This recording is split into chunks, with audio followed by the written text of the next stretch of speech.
Hola, hola, ¿qué tal? ¿Cómo están todas y todos? Aquí les voy a presentar a un crack. Bueno, tuve la suerte, Jan, de trabajar contigo ahí en Multiplica. Jan Vergara es el co-founder y COO en Empower and Wellness, EMWE, Colombia, ¿no es cierto? Y bueno, para todo la TAM.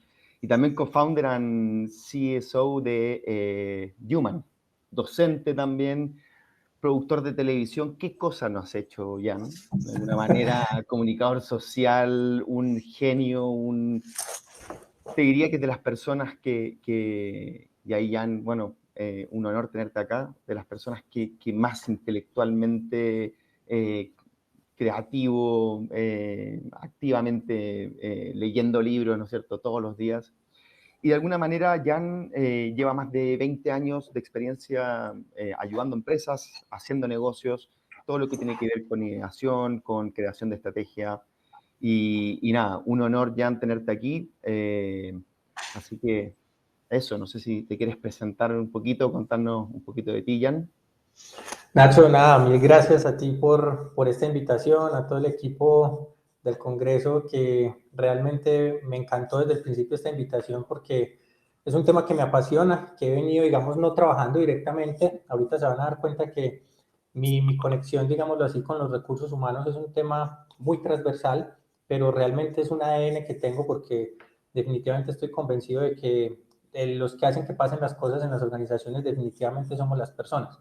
Entonces, como que naturalmente y nativamente tengo un ADN muy conectado con todo el tema de la gestión del talento, que digamos es como me gusta verlo y como me gusta entenderlo siempre, la gestión del talento y de las oportunidades que hay, porque ahí es donde hemos venido trabajando mucho en ejercicios de estrategia para organizaciones y ahorita que estoy volcado completamente en todo este proceso de la puesta en marcha de ya mi segunda startup, que en este caso es en Wii. Total. Bueno, Jan, vamos al tema, de alguna manera, este tema, ¿no es cierto?, de los People Analytics al servicio de la toma de decisiones de la organización. Un tema que, bueno, está muy vigente, ya hace 5 añitos. Bueno, esto que te está introduciendo, ¿no es cierto?, de alguna manera los People Analytics, y ahí cuéntanos un poco en qué nos puede ayudar la analítica de personas para la toma de decisiones y obviamente para el logro de los objetivos de nuestros negocios, de las organizaciones, de las empresas. Nacho, mira, hay algo muy importante y es cuando hablamos de analítica de personas, es básicamente empezar a convertir un poco y a transformar los comportamientos de las personas, que son un poco como esas miguitas de pan que vamos dejando cada uno de los colaboradores dentro de una organización y que empieza a entregarnos una información y que de cara precisamente a ese ejercicio de toma de decisiones se ha convertido como en una gran pregunta y es, ¿qué tal si aplicamos eso que llamamos Big Data o esa analítica de datos al entorno de personas donde quizá los seres humanos no somos tan predecibles como podríamos creer y en ese sentido vamos teniendo una serie de comportamientos que en la medida en la que van siendo recurrentemente claros nos empiezan a dar unas pistas. Y yo aquí quería como acompañar también como todo este ejercicio que parte de lo que quiero, Nacho, es que lejos de que yo sea el único interlocutor, pues vamos haciendo preguntas y respuestas y vamos haciendo una conversación alrededor del tema. Hay algo que quiero poner sobre la mesa y es estos primeros datos que me parecen muy importantes alrededor de todo el ejercicio. Y es que son datos que empiezan a mostrarnos a partir de una pregunta desde lo digital. ¿Qué tanto estamos dejando entrar lo digital a los entornos de gestión del talento? ¿Cierto? Que esa Total. es un poco la gran pregunta que tenemos aquí detrás. Y eso conecta necesariamente con el gran concepto de transformación digital, que es el que, digamos, nos tiene a todos envueltos en hacernos preguntas por cómo crezco exponencialmente, cómo logro tener una acción que me permita conectar con otras instancias.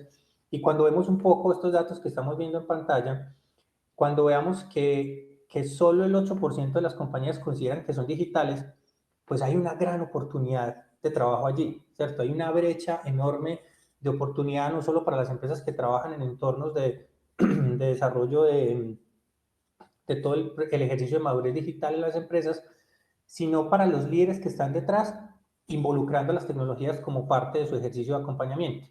Esto es lo que nos lleva precisamente incluso a empezar a conectarnos con esas preguntas que se hacen los que están, digamos, en la parte de arriba de un ejercicio, sea piramidal o sea horizontal, que un poco Guillermo ahorita nos hablaba un poco de ese ejercicio de la horizontalidad dentro de las organizaciones, pero definitivamente un CEO y un director de recursos humanos empiezan a hacerse preguntas desde ese People Analytics y empiezan a verlo en distintas instancias. Por eso aquí esta pregunta, digamos, esta frase de John Berzin es bien interesante porque cuando hablamos de una estrategia declarada que se cuenta con la parte vital a la hora de operar un modelo de compañía de alto desempeño, es que empezamos a decir como, listo, ¿qué sentido tiene hablar de analítica de personas o de People Analytics en un entorno empresarial que necesita empezar a tener una serie de respuestas, pero donde yo estoy más convencido es que debemos empezar a configurar cada vez mejores preguntas,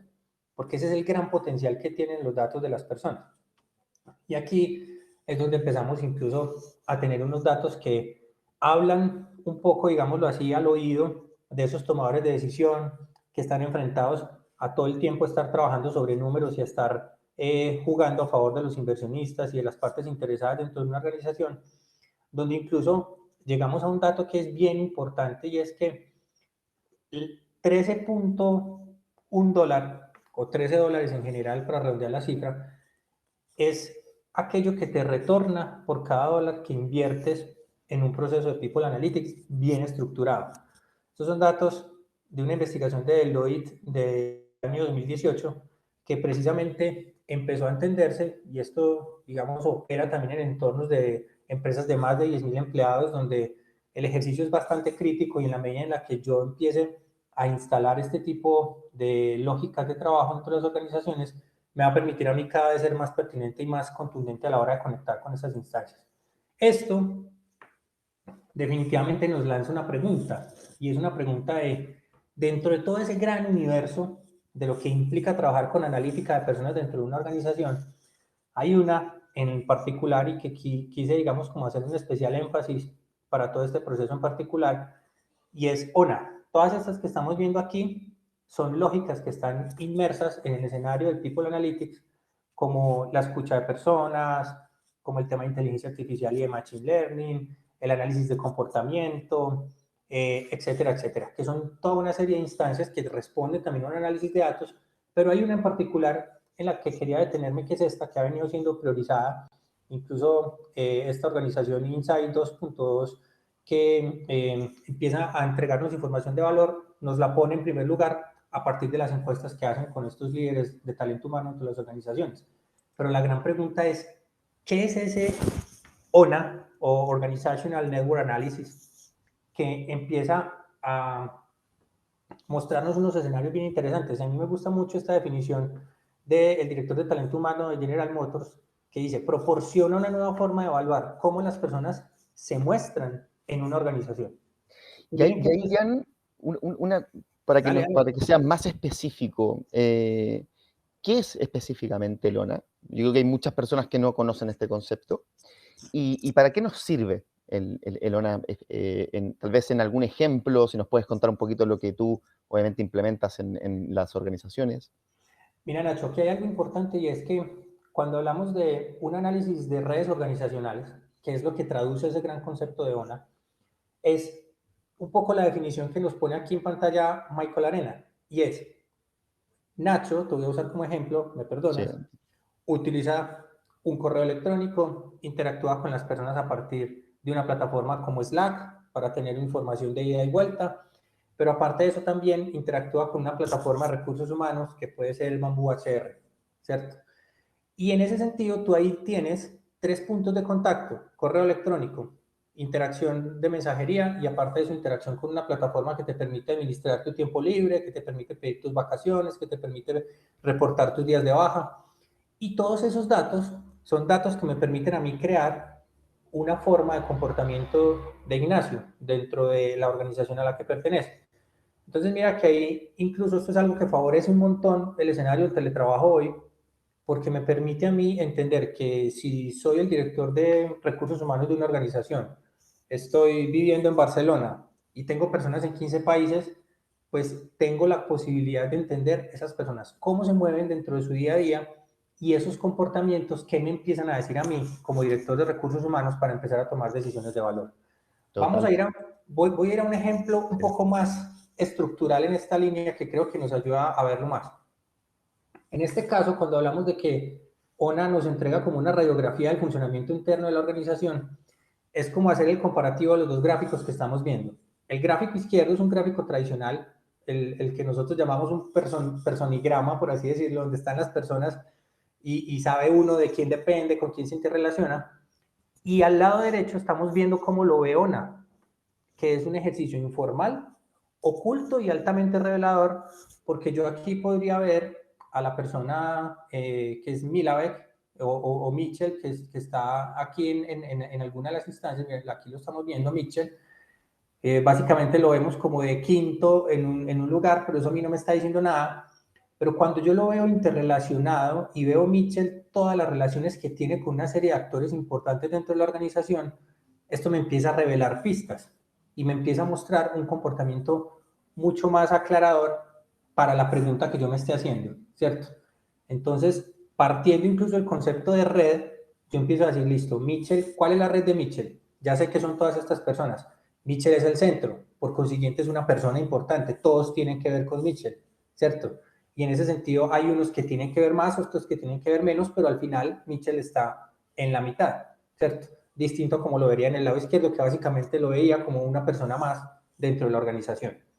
Si nos vamos a un ejemplo un poco más aclarador dentro de este sentido, este me gusta mucho porque podemos ver al lado izquierdo básicamente un mapa de 5 vendedores, 5 personas de ventas. Hay uno que está en saldo rojo porque fue la persona que menos vendió. Y aquí la pregunta es para el equipo directivo y es, tenemos que salir de una persona de ventas porque las ventas están muy bajas y no podemos seguir pagando los salarios que tenemos. Por consiguiente, vamos a tomar una decisión de prescindir de la persona que menos vendió el mes anterior, ¿cierto? Por consiguiente, casi que diríamos que es esta persona del centro que vendió 48,000 y en ese sentido, cuando la llevo al escenario de un análisis de redes organizacionales basado en ONA, me permite a mí entender que incluso las ventas de los demás tuvieron que ver con esta persona del centro.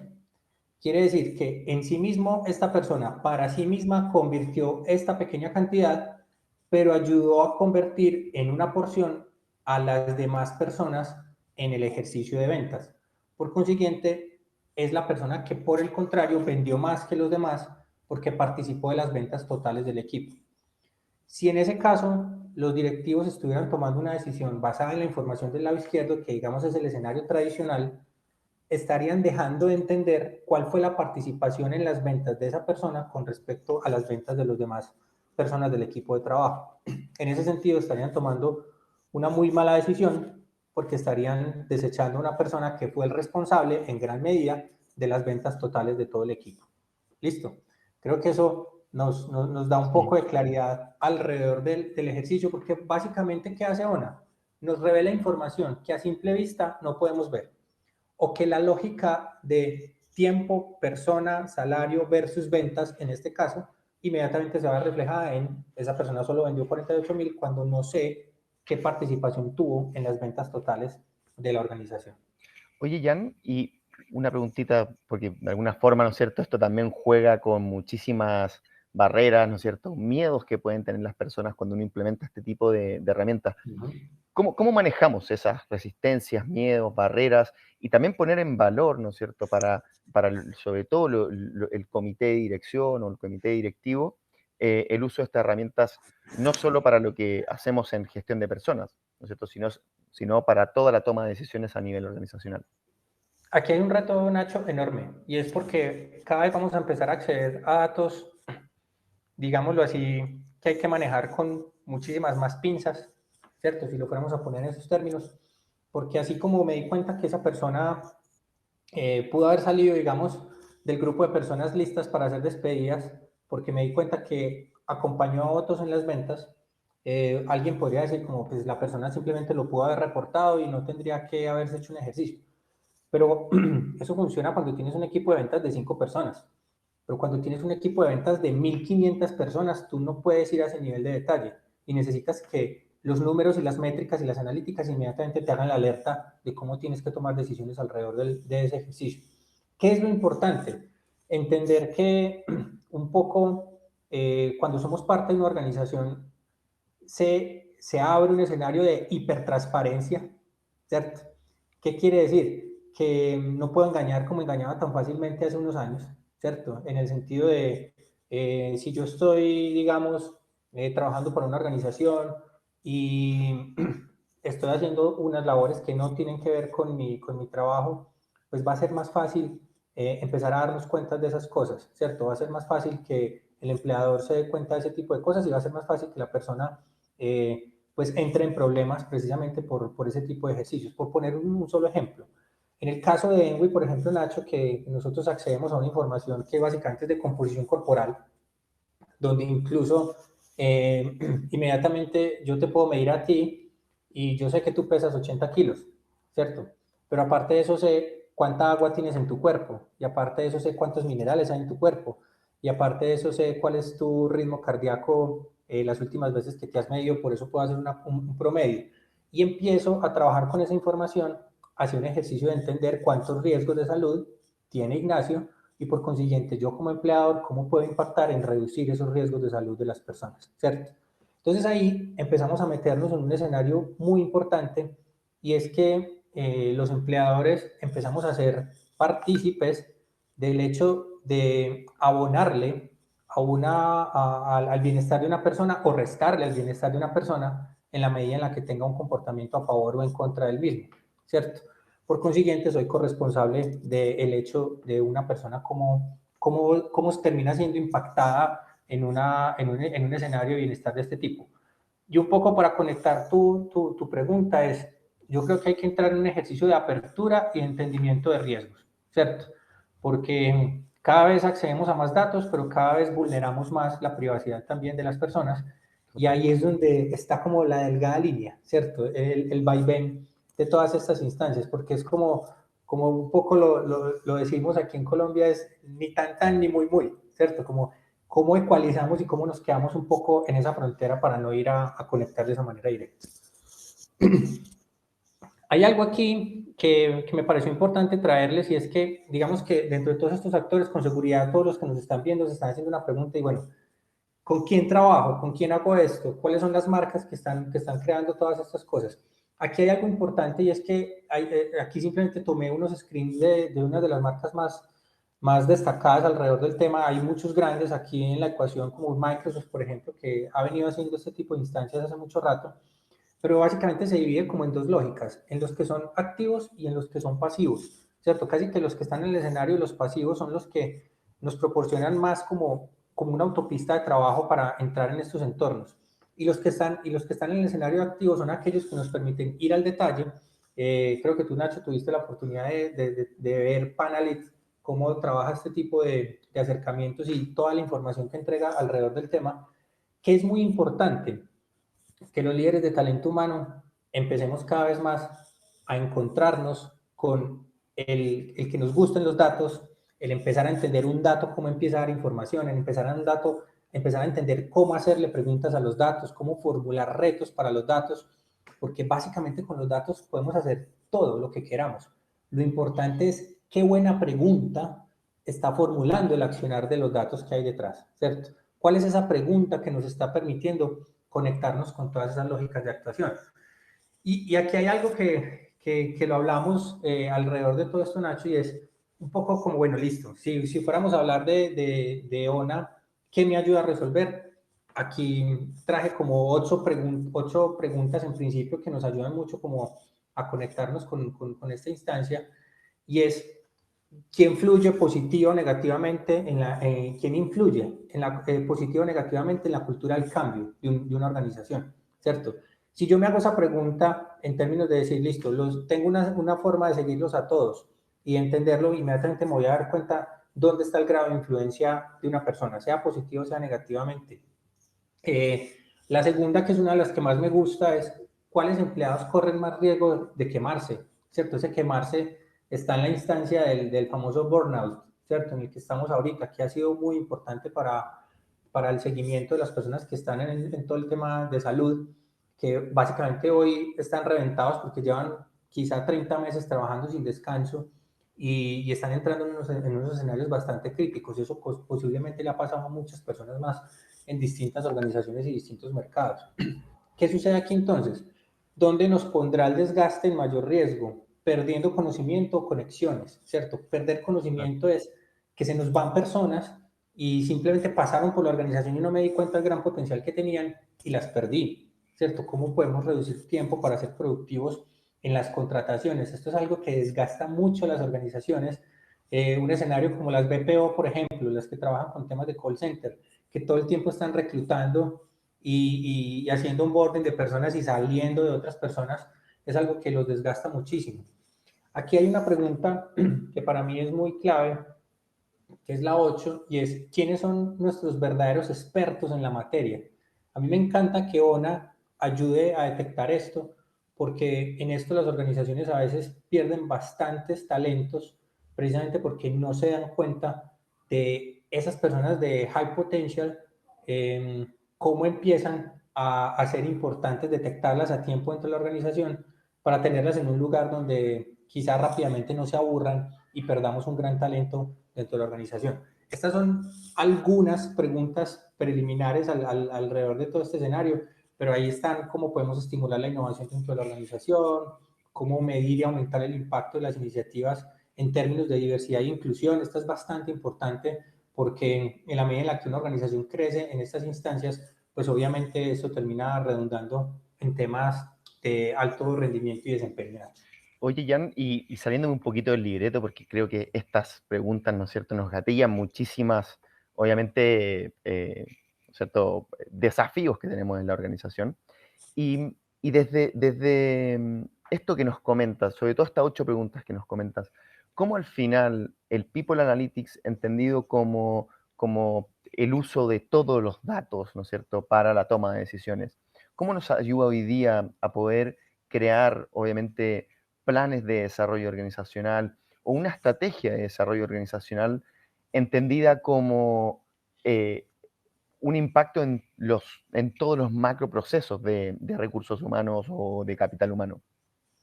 Mira, Nacho, ahí hay algo muy importante y es que uno de los grandes potenciales que nos entrega la analítica de datos de personas es que nos ayuda a construir con historia ejercicios incluso retrospectivos y prospectivos que nos lleven a entender el comportamiento de una persona, ¿cierto? Supongamos, tengo un año de tus datos, ¿cierto?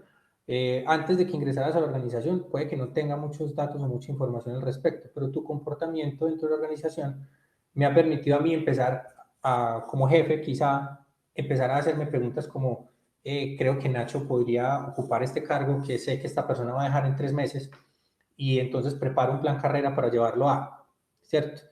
Y en ese sentido, aquí hay muchas fuentes de información, que yo creo que eso es una pregunta importante, y es, ¿cuáles son las fuentes de información con las que cuenta una organización para aumentar el nivel de datos que hagan que el entendimiento de la red que tiene Nacho dentro de la organización sea lo suficientemente fuerte para yo tomar decisiones con esos datos, ¿cierto? Entonces, si yo tengo un análisis de desempeño instalado dentro de la organización, son datos que tengo que meter a ser parte de mi People Analytics. Si tengo un ejercicio de upskilling o de reskilling para esas personas que están siendo parte de un plan carrera, puedo realmente estructurar un ejercicio y entender que hoy esta persona está desarrollando estas capacidades y que en 3 meses va a estar lista para poder entrar en un ejercicio importante. Yo creo que no hay nada más que moleste al grupo de personas dentro de una organización, es que antes de buscar hacia adentro un nuevo talento, lo busquen hacia afuera, Total, ¿cierto? total. Y ahí es donde está la gran oportunidad que tiene una empresa de decir, yo primero busco hacia adentro, hago un ejercicio para que haya un plan carrera y que las personas puedan ir moviéndose en las distintas escalas que puedan existir dentro de una organización y eso nos va llevando de la mano en ese sentido. Buenísimo. Gracias, Jan. Y ahí, ¿Listo?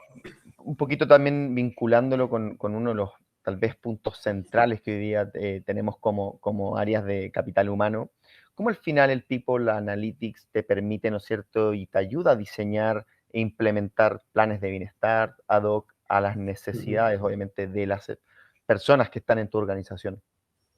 Mira, Nacho, aquí te voy a poner un ejemplo que incluso es todo, es como una especie de cómo funciona en una diapositiva, ¿cierto? Que es un poco como este ejercicio. Y es, cuando nosotros empezamos a trabajar con distintos procesos en distintas organizaciones, dijimos como, bueno, hay una gran oportunidad y es, las empresas pueden empezar a entregar unos datos de valor a las personas en la medida en la que entendamos bien cómo están, ¿cierto? Las empresas hoy normalmente te hacen un examen cuando ingresas o cuando sales, ¿cierto? Para saber cómo estabas al inicio de tu onboarding dentro de la organización y cómo te vas. E incluso a eso se le suma un tema del Día de la Salud o la Semana de la Salud. Y nosotros partimos de la premisa de por qué no hablamos del año de la salud, los 365 días del bienestar. Por consiguiente, una de las instancias importantes y es, primero, respondernos la pregunta de cómo capturar datos de valor de las personas, en este caso a través de unas estaciones de bienestar, que básicamente te hacen un chequeo en 3 minutos de cómo estás en varios frentes. Esos datos se convierten en una experiencia memorable, inolvidable. En este caso estamos hablando de conectar a las personas con temas de deportología, de nutrición, de psicología, para luego transformar esos datos en anticipación para permitir la toma de decisiones. ¿Qué quiere decir eso?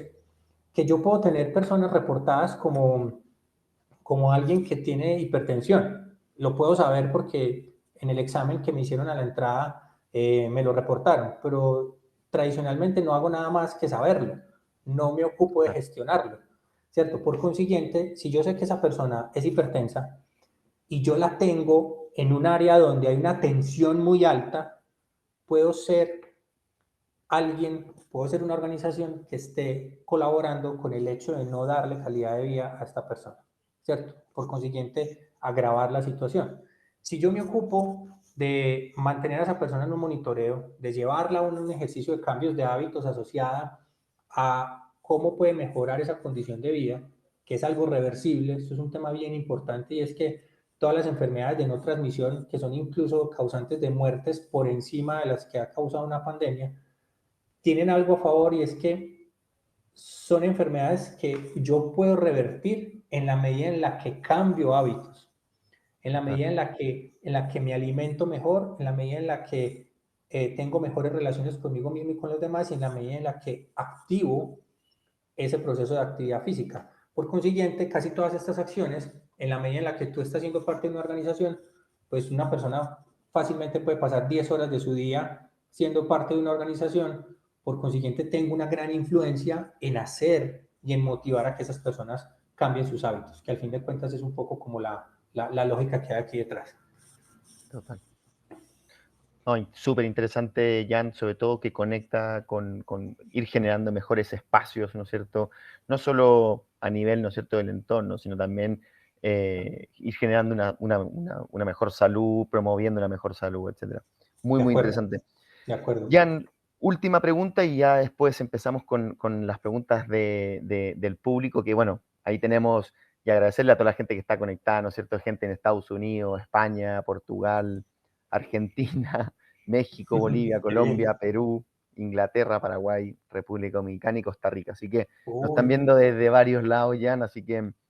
genial. y yo la última pregunta que te quería hacer, Jan, antes de pasar a las preguntas del público es, ¿cómo al final, o sea, qué logra una organización operando, por ejemplo, sobre modelos de diseño de servicio, cosas que están muy conectadas con el People Analytics? Mira, Nacho, hay algo que incluso es parte de este ejercicio que tenía preparado para hoy con ustedes y es, esto es una organización que se llama Whitespace que ha venido desarrollando un ejercicio que me encanta porque logró un ejercicio de claridad muy grande en conectar tres aristas muy importantes, los empleados, los líderes de la organización y los clientes, ¿cierto? Tres cosas que tú al final dices, esto es lo que hace que una compañía exista, ¿cierto? Tengo un producto o un servicio, una serie de empleados que son los que lo manejan y lo sacan adelante, y unos líderes que son los que empujan ese liderazgo hacia ese proceso. Esta triada normalmente sería tecnología, personas, negocios, en un escenario normal donde el centro es la innovación. Y cuando tú la ves así, hay una visión de service design que empieza a conectarse con una serie de instancias como por ejemplo la eficiencia, el placer, la intuición, la usabilidad, la unicidad, o sea, qué tan único es lo que estoy haciendo como tal. Y tú empiezas a conectar una serie de factores también como lo efectivo, lo deseable, aquello que es completamente deseable por las personas, y empiezan a aparecer unos frentes de trabajo que van engrosando este diagrama y que te permiten empezar a entender que por el lado de los empleados, pues tienes todo un frente de empezar a entender quiénes son esos candidatos que vienen, cuáles son los partners que llegan a ser parte de la organización, cómo va creciendo el ecosistema de valor, cómo incluso veo y mantengo mapeados a esos competidores, incluso con una lógica de quizá convertirlos en partners o de que allí salgan una serie de alianzas de valor para las organizaciones, porque al final, cuando tú empiezas a interceptar, aquí es donde aparece, por ejemplo, todo el ejercicio de la experiencia del empleado en la conexión entre empleados y líderes organizacionales, entre empleados y clientes aparece todo el servicio de Customer Service, y entre clientes y líderes organizacionales aparece todo el tema del Customer Experience. Por eso me parece supremamente ideal encontrar un entorno en donde una organización sea capaz de orquestar todo esto que estamos viendo en pantalla en una lógica de entender que cuando yo llevo este escenario a un ejercicio, digamos, accionable, es decir, que las personas internamente vean que en efecto todo esto está pasando, realmente tengo una organización transparente en la que fácilmente se pueden dar ejercicios de horizontalidad, como nos los comentaba Guillermo en la charla anterior, que es un ejercicio que empieza mucho a conectar con un tema que vos me has escuchado mucho hablar, y es el tema de la humanocracia. Total. Cómo acabamos con la burocracia y nos vamos precisamente a crear cada vez entornos más humanocráticos donde hay una ley puntual que se debe cumplir en esa premisa. Yo incluso aprovecho aquí, Nacho, para darles estos dos recomendados que les traje a todos, que yo sé que es muy importante en estos encuentros, conectarnos con nueva literatura, conectarnos con nuevos autores que nos están estallando la cabeza. Por a mí particularmente estos dos libros me tienen absolutamente fascinado. El uno es este de Gary Hamel, que habla sobre la humanocracia, que es básicamente cambiar esta lógica que estamos viendo aquí abajo, y es, la burocracia es institución, persona y salida. Y la humanocracia es la persona, la institución y el impacto, ¿cierto? Eso nos lleva a una serie de preguntas muy interesantes. El libro es genial, se los recomiendo muchísimo. Y lo complemento con este que se llama Compassionomics, que es todo un análisis científico de cómo el ocuparnos, y ojo que aquí estamos hablando de un tema que quizá lo puedan ver en principio muy médico, pero yo creo que no hay mejor medicina que un buen trabajo, un trabajo que me inspire, un trabajo que me permita a mí realizarme como persona, ayudarle a los otros a realizarse. Por consiguiente, los directores de recursos humanos tenemos mucho de cuidadores, tenemos mucho de ser médicos, porque no debemos trabajar o no debemos ver la medicina como el arte de curar una enfermedad, sino de hacer de que nunca suceda, ¿cierto? Que ese debería ser el escenario. Por eso aquí es la sincronía entre la ciencia y la medicina y el arte de la medicina, y yo creo que ahí todos los de recursos humanos tenemos que ser un poquito médicos en muchos de los escenarios. Jan, como siempre, un crack. Muchas gracias ahí por esos dos libros, los voy a anotar. Queríamos hacerte una pregunta que nos hace, dame un segundo, Carmen Luz Morales, y tal vez en un minutito yo, Jan, ya que estamos justamente ya terminando. Dice, ¿Sí? ¿cómo se mide la trazabilidad de las relaciones? Cuando nos mostrabas ese mapa Uh -huh. de ONA. Uh -huh. Bueno, hay algo importante para la respuesta. ¿Cómo se llama la persona, Nacho? Carmen, Carmen Luz. Para la respuesta de Carmen es, hay muchas formas de hacerlo, ¿cierto? Lo importante es yo primero analizar cuáles son los datos o los puntos de datos que tengo de las personas. El ejemplo ahí que les ponía ahorita es, todos tenemos un correo electrónico, todos tenemos quizá o hacemos partes de plataformas que administran gestión del talento humano, plataformas donde me evalúan, plataformas donde me entreno, plataformas donde entreno a otras personas, plataformas donde recibo capacitaciones, y todos son lugares en donde mi interacción deja un dato susceptible de ser entendido como un comportamiento que sea accionable a partir de algo que hice o que no hice. Porque lo interesante de ONA es que no está analizando comportamientos actuados, sino que está analizando comportamientos no actuados, es decir, los que son completamente inconscientes, ¿cierto? Y que en ese sentido todos agradeceríamos un montón si una inteligencia artificial empezara a detectar que yo estoy teniendo un comportamiento y no soy consciente de ello, ¿cierto? Exacto. Entonces ahí empieza a hacerse importante eso. Entonces yo creo que un poco lo importante en esta respuesta es, lo primero es entender cuáles son los accesos a los datos que tengo, cuáles son esas plataformas de datos que tengo, porque si tengo muy pocos datos, pues voy a tener muy poco análisis. Mientras más datos tenga, más capacidad de análisis voy a tener. Buenísimo, Jan. Bueno, primero, muchísimas gracias.